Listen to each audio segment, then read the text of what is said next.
Ian, always good to be in your company, but we're joined with something very special today, and that the Scottish Cup's just off to your side here. It's quite a special trophy, isn't it? Yeah, it is. It's nice to see it visiting around the grounds of the teams that are still competing. So it's close. Not close enough yet, but it's close. It always brings back the fact that at heart we're all just wee boys who are football fans right through to your DNA. When you see it, it's quite a prize on the offing. It's not that far on the horizon.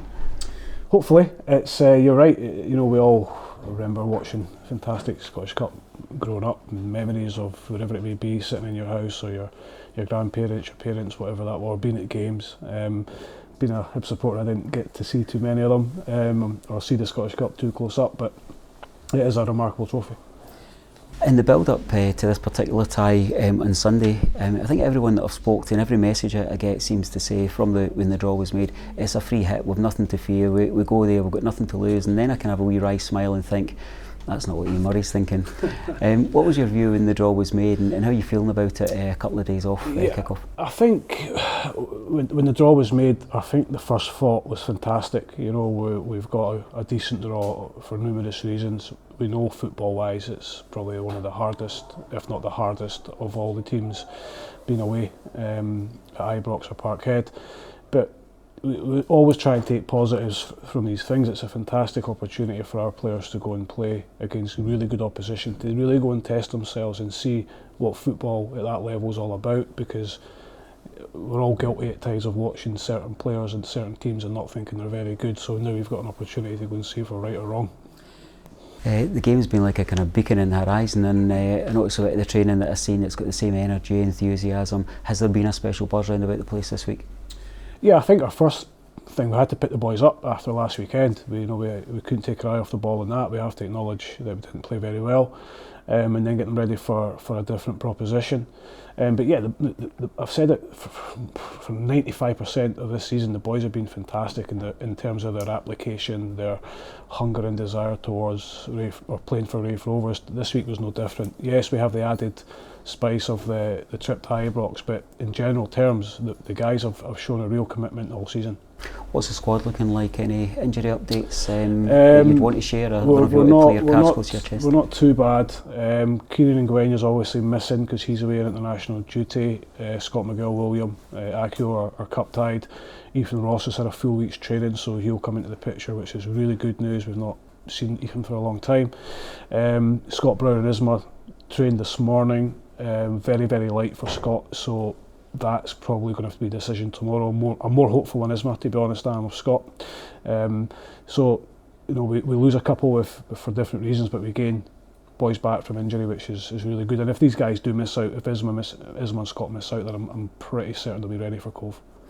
What about Ethan Ross in terms of his journey back? Does it feel almost like a new signing? Because I think Rovers fans would say that maybe yourself and Mickey have not actually seen him at his best, and he's never had the fitness to really push on and find that extra gear that we know he's got.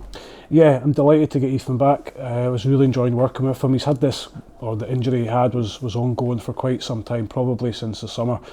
Couldn't really get him right, which is frustrating for Ethan, frustrating for the supporters, and frustrating for the rest of the team, because he's a really good player.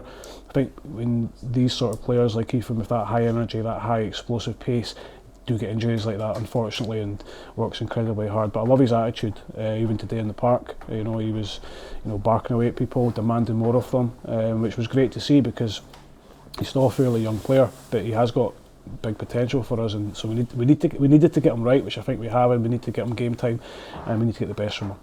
Tell us about the mindset of a professional football player when they walk through the doors of these enormous stadiums with such a big occasion, because it strikes me that it's very different to the nerve and anxiety that we hold as fans. Yeah, I think it is. I think the game's different. You know, watching it, my view's different from your guys' view and supporters' view, and it's certainly different from the players' view. And I think sometimes we question the decisions of players on the park, but when you go onto it, it is literally a different game.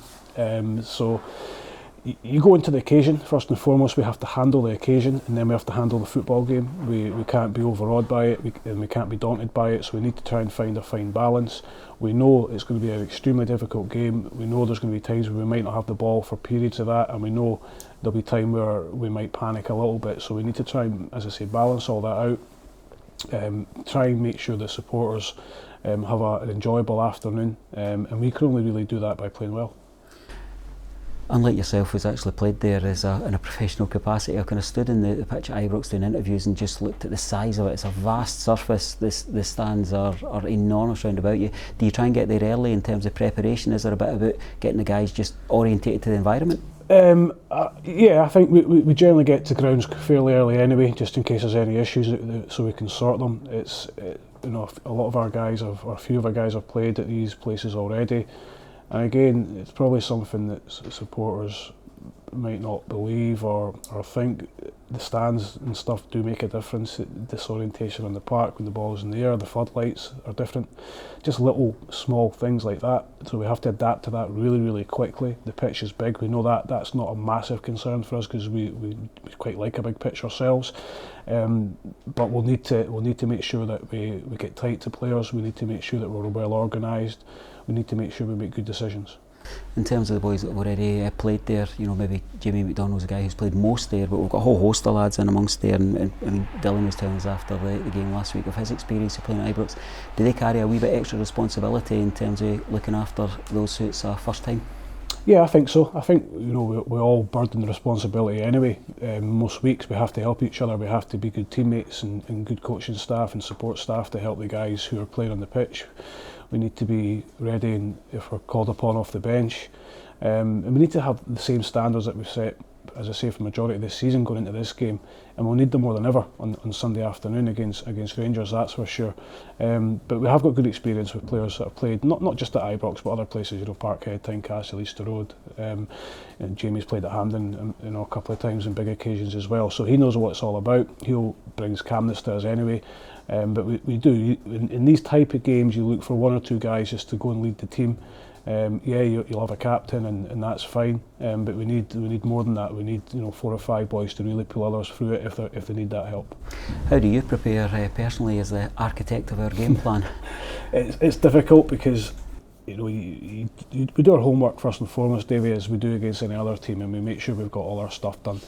This is different. There's no point in saying it's not, because you're playing against a team that's far more expansive than you're used to, with better quality than you're used to. So I don't think we're telling any big surprises there. So we know Rangers love to stretch the game. We know they're very, very comfortable in possession, and we know they're very, very quick at the top end of the park. So we need to make sure that we can try and suffocate them. We try and stifle them, but we also want to let our players go and express themselves when we get forward the park. And we know at times that, as I said earlier, that might be few and far between, but we still have to do it, and we still have to try and do it. I'm not trying to compare the two sides, because Rangers there is a gulf there, but our principles of play and our strategies are very similar. We like to play high up the park, and we like to have expansive full-backs, so we need to make sure that if the game doesn't go our way on Sunday afternoon, we must learn from it, take experience from it, and see how good some of these players are in the decision making is, and we must take that with us out of Ibrox and use it going forward.